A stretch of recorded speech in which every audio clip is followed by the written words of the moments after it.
Selamat pagi saudara-saudara yang dikasihi Tuhan. Selamat berjumpa lagi dalam renungan harian Gereja Toraja Jemaat Gunung Putri, edisi Selasa tanggal 12 bulan Desember tahun 2023. Damai sejahtera Tuhan atas kita di pagi hari ini. Sebelum kita membaca dan merenungkan firman Tuhan, mari kita satu dalam doa. Kita berdoa. Terpujilah nama-Mu ya Tuhan, karena begitu besar kasih setia Tuhan, sehingga kami boleh ada sampai saat ini. Di pagi yang indah ini ya Tuhan, kami sudah disegarkan dengan tubuh yang sehat, dan dikuatkan untuk melanjutkan segala aktivitas kami. Pada saat ini ya Tuhan, kami akan membaca firman-Mu. Ya Roh Kudus, tolong kami agar firman-Mu tertanam di dalam hati dan pikiran kami. Berbicaralah kepada kami ya Tuhan, karena kami siap mendengarkan firman-Mu. Dalam nama anak-Mu Yesus Kristus, itulah Tuhan dan Juru Selamat kami yang hidup. Amin. Pembacaan kita pada pagi hari ini terambil dari Kisah Para Rasul 11 ayat 1 sampai dengan 18. Firman Tuhan demikian. Petrus mempertanggungjawabkan baptisan Kornelius di Yerusalem. Rasul-rasul dan saudara-saudara di Yudea mendengar bahwa bangsa-bangsa lain juga menerima firman Allah. Ketika Petrus tiba di Yerusalem, orang-orang dari golongan yang bersunat berselisih pendapat dengan dia. Kata mereka, "Engkau telah masuk ke rumah orang-orang yang tidak bersunat dan makan bersama mereka." Namun Petrus menjelaskan segala sesuatu. Satu persatu katanya, "Aku sedang berdoa di kota Yope. Dalam keadaan meliputi kuasa ilahi, aku melihat sesuatu penglihatan, sesuatu seperti kain lebar yang bergantung pada keempat sudutnya, diturunkan dari langit sampai di depanku. Aku menatapnya, dan di dalamnya aku lihat segala jenis binatang berkaki empat dan binatang liar, dan binatang melata, dan burung-burung. Lalu aku mendengar suara yang berkata kepadaku, 'Bangunlah, Petrus, sembelihlah dan makanlah.' Namun aku berkata, 'Tidak, Tuhan, sebab sebelum pernah sesuatu yang haram dan najis masuk ke dalam mulutku.' Tetapi untuk kedua kalinya suara dari surga berkata kepada aku, 'Apa yang dinyatakan halal oleh Allah, tidak boleh engkau menyatakan haram.'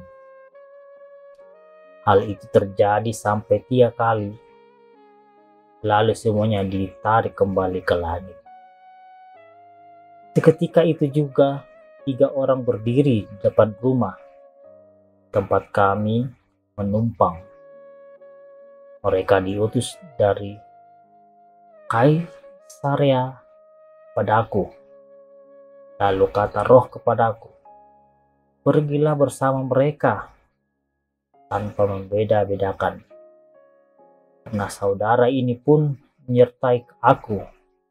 Kami masuk ke dalam rumah orang itu, dan ia menceritakan kepada kami bagaimana ia melihat seorang malaikat berdiri di dalam rumahnya dan berkata kepadanya, 'Seluruh orang ke Yope untuk memanggil Simon yang disebut Petrus.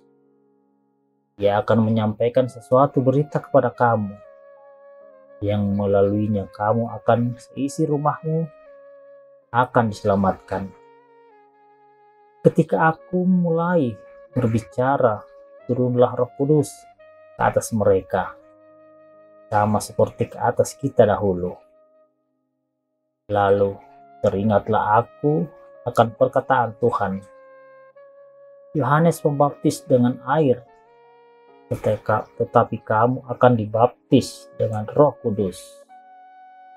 Jadi, jika Allah memberikan karunia yang sama kepada mereka, seperti kepada kita pada waktu kita percaya kepada Tuhan Yesus Kristus, bagaimana mungkin aku mencegah Allah? Ketika mereka mendengar hal itu, mereka menjadi tenang, lalu memuliakan Allah. Katanya, jadi kepada bangsa-bangsa lain juga Allah mempergunakannya pertobatan yang memimpin kepada hidup. Sedemikian jauh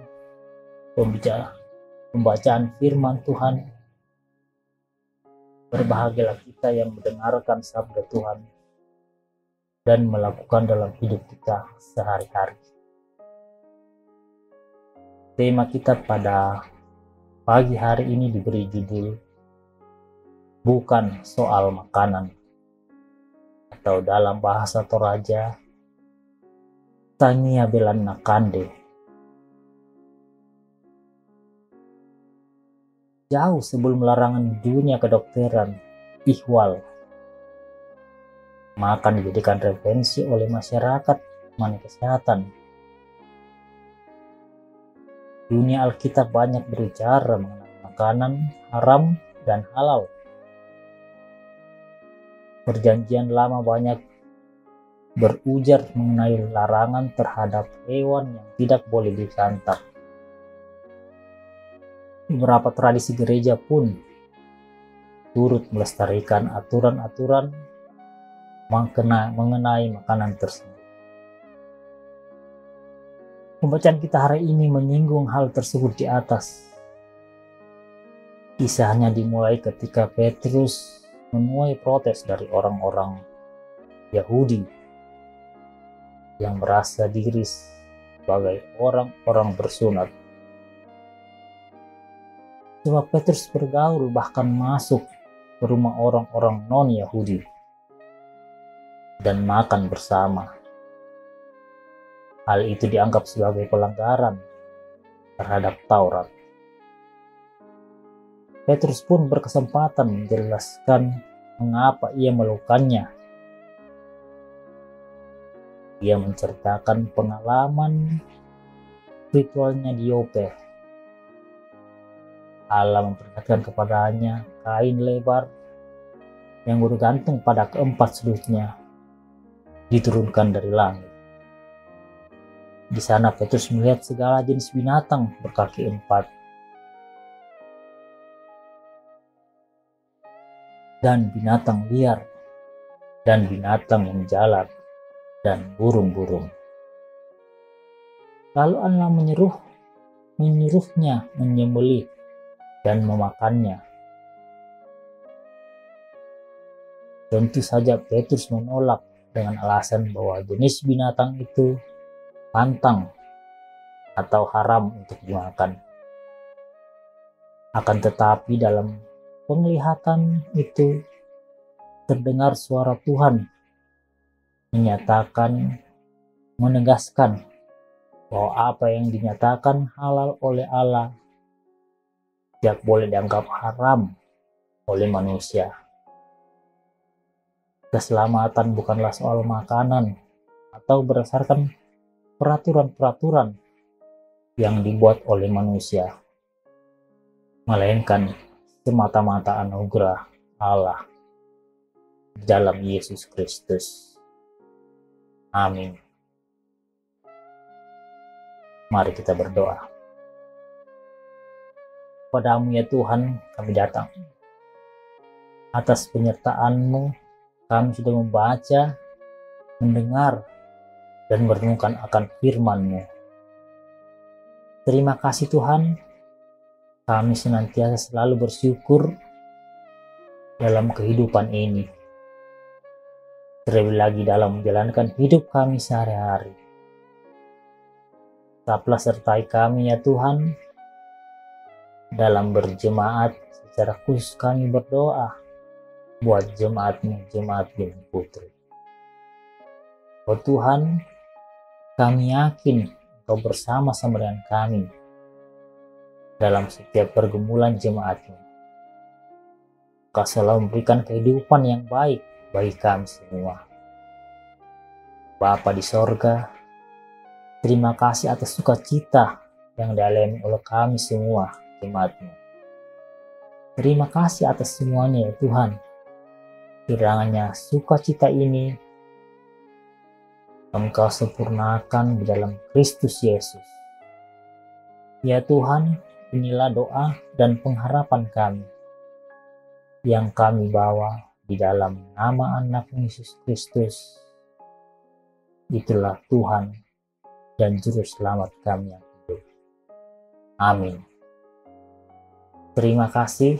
Sampai jumpa lagi di waktu dan kesempatan. Tuhan Yesus senantiasa beserta kita. Shalom.